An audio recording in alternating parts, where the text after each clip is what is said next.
Bon, and most of all, I want to thank the Hungarian people for being so hospitable and so kind. We came here fundamentally to try to counteract some of the propaganda coming from the bureaucracy in Brussels. I've never seen something like it, where you have the bureaucracy of the EU trying to impose costs on the Hungarian people in order to sway the result of an election. I think that's absurd. The president thinks it's absurd.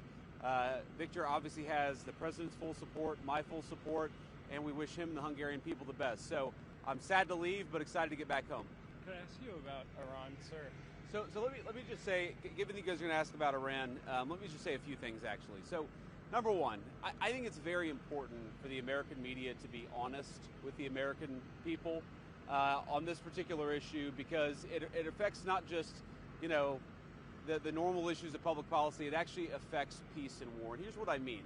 So in the past couple of days, I've seen a lot of reporting from the American media about the 10-point proposal that the Iranians have made. Now, as I know, because I've been involved in this, there are 3 different 10-point proposals at least that I've seen floating around. The first 10-point proposal was something that was submitted, and we think frankly was probably written by ChatGPT, that was submitted to Steve Witkoff and Jared Kushner. That immediately went in the garbage and was rejected. There was a second 10-point proposal that was much more reasonable, that was based on some back and forth between us, between the Pakistanis, and between the Iranians. That is the 10-point proposal that the president was referencing in his truth yesterday. And then frankly, I've seen a third 10-point proposal that's even more maximalist than the first 10-point proposal that's been floating around various social media channels. Now, here's what's interesting about all this, is that I've seen various organs, the New York Times, CNN, others, pick up and run the original 10-point proposal based on little more than a random Yahoo in Iran submitting it to public access television in the country of Iran, and then them saying that somehow represents the negotiating position of the government. It's the equivalent of somebody in, let's say, a Democratic councilman in Boise, Idaho, saying something crazy, the local public access TV picking up that crazy statement, and then the New York Times running that as the position of the President of the United States. It doesn't make an ounce of sense. What's happening on the ground in Iran is that you have clearly the position of the government, which is to negotiate with the United States of America. You have the position of the President of the United States, which is to send the negotiators to Pakistan and engage in this good faith negotiation.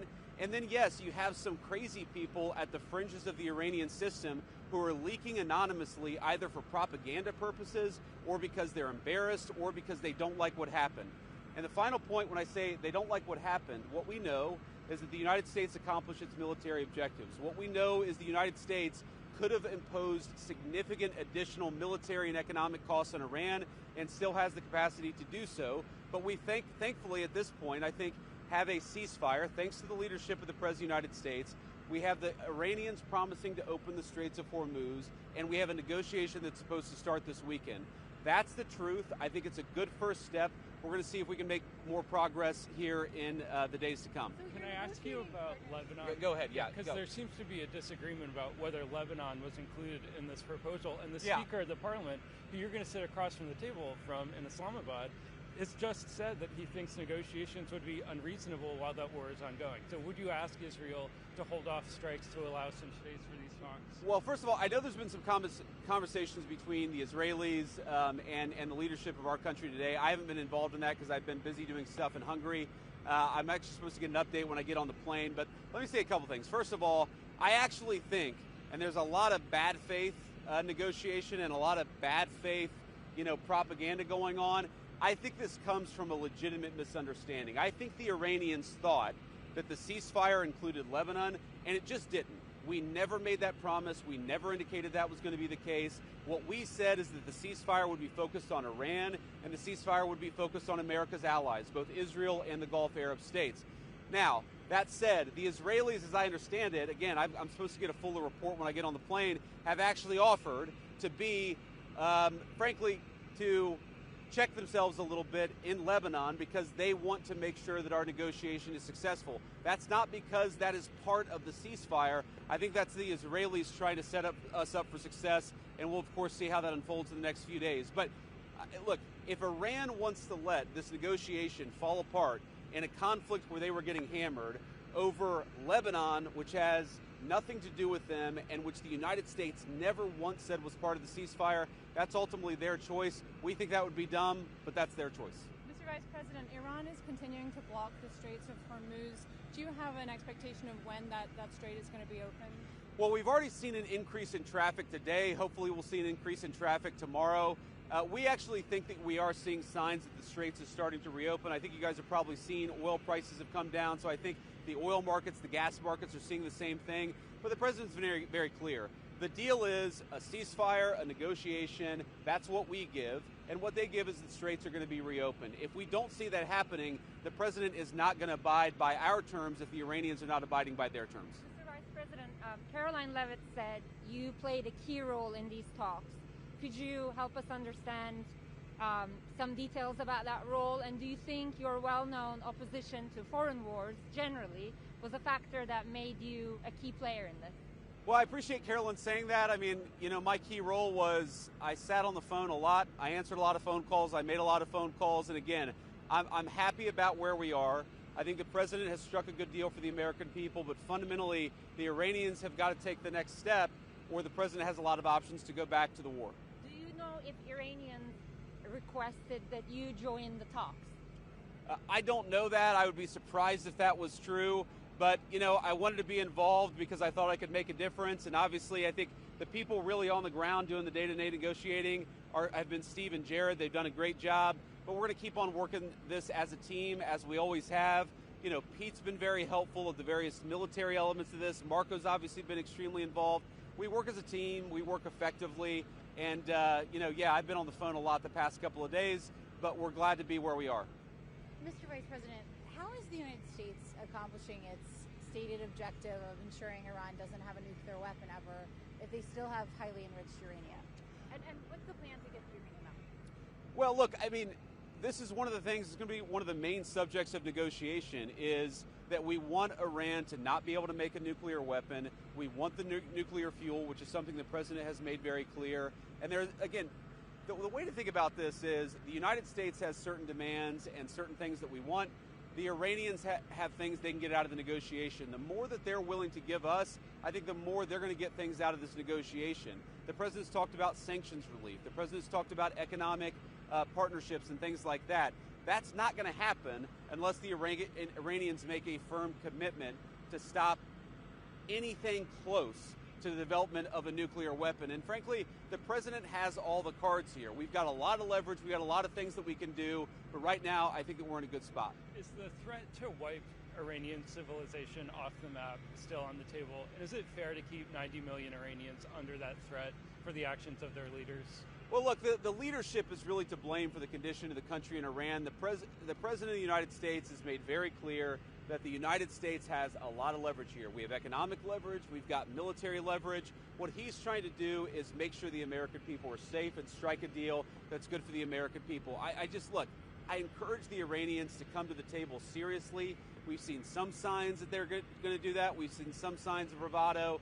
Fundamentally, we're in a good spot. They're reopening the straits. We have a ceasefire. And frankly, if they break their end of the bargain, then they're going to see some serious consequences. But wiping them off the map is different than an economic leverage or military leverage. Why is that kind of language useful in this kind of scenario? Well, again, the President of the United States is saying that unless the Iranians do the right thing, he is going to have some serious consequences for the regime. We obviously don't want the people of Iran to suffer, but we have a lot of leverage that President of the United States could use, and it's why I think it's so important for the Iranians to be negotiators in good faith.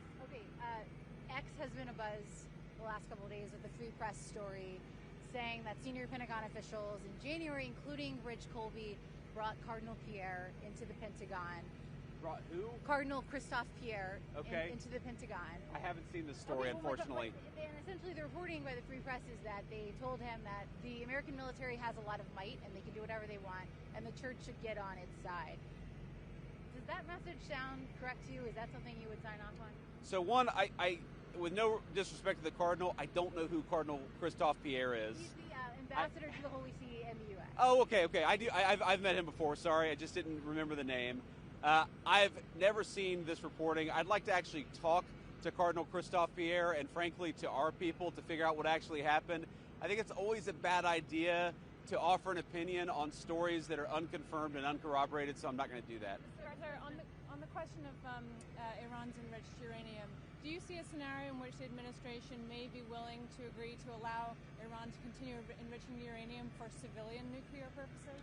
Well, look, what the president has said is that we don't want Iran to have the capacity to build a nuclear weapon. The president's also said that we don't want Iran enriching towards a nuclear weapon, and we want Iran to give up the nuclear fuel. Those are going to be our demands during the negotiation, and again, we're going to see what the Iranians are willing to give up. If they make a good faith effort to actually give us the things that we need to have a successful negotiation for the security of the American people, I think there's a lot on the other end.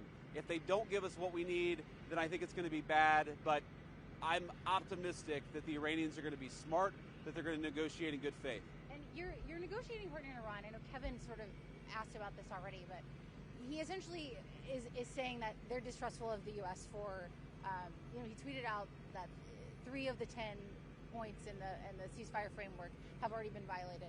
They're distrustful of the U.S. What do you make of him tweeting that out before negotiations?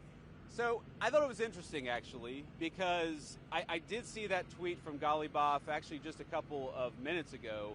And let me say a few things. First of all, he said that there are a few points of disagreement before the negotiation. Well, that must mean that there's a lot of points of agreement, because there's a 15-point plan floating around, there's a 10-point plan floating around. If he's frustrated about 3 issues, that actually means that there's a lot of agreement. That's point number 1. Point number 2, to respond to each of those issues, and I read it very closely, let me just say this. I actually wonder how good he is at understanding English, because there are things that he said that frankly didn't make sense in the context of the negotiations that we've had. But to address the 3 points, first of all, he talked about an attack that had allegedly happened on Iran and how that was a violation of the ceasefire. Ceasefires are always messy. An hour after the president announced the ceasefire, the Iranians launched a bunch of missiles. Then the Israelis responded. Then some of the Gulf Arab states responded. This is the nature of a ceasefire. No ceasefire ever goes without a little bit of choppiness. What we have been very clear about is that we want to stop the bombing. We want our allies to stop the bombing, and we want the Iranians to do the same thing. We're seeing evidence that things are going in the right direction, but it's going to take a little time. The second thing Ghalibaf said, which again I found fascinating, is he said, we refuse to give up the right to enrichment. And I thought to myself, you know what? My wife has the right to skydive, but she doesn't jump out of an airplane, because she and I have an agreement that she's not going to do that, because I don't want my wife jumping out of an airplane.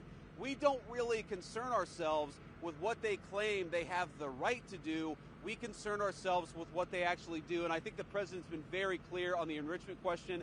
Our position on that has not changed. I think the third thing that he said was Lebanon. Okay, and again, I actually think that is a reasonable misunderstanding, but neither us nor the Israelis said that that was going to be part of the ceasefire. Again, we're working with people to try to get through some of these things, but it's really fundamentally, we're on the right track. We got a lot more to do. We got a lot more that the Iranians are going to have to accept as part of this negotiation, but I think we've got a strong hand and we're going to play it well. Thank you all. Have a safe trip back.